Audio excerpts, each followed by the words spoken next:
जय जगन्नाथ बंधु आम जीवन बंधु यही गछ परी जो गछ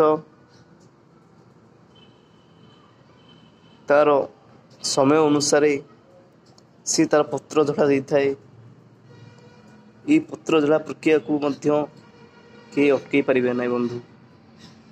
से गछ निर्दिष्ट समय रे अधिक सुंदर और सबुज देखा जाए।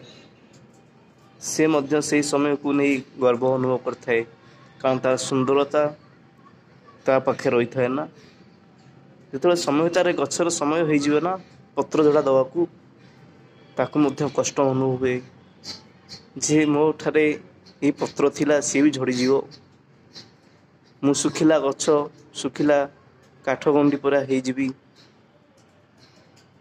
आम मनुष्य मध्य सेमती बंधु आम शिशु अवस्था अनेक सुंदर और अधिक भल लगी था ना।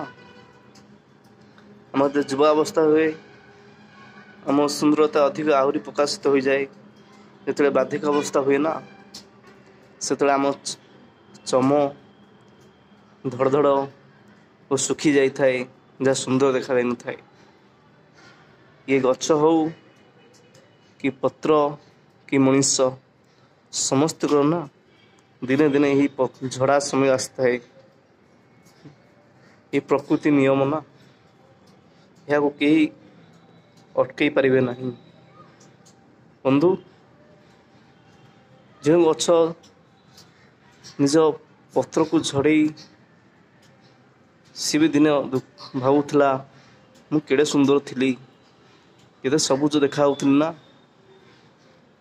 आमे मनुष्य निज शरीर को जिते सजेले भी सुंदर लगता है किसी समय पाई ना।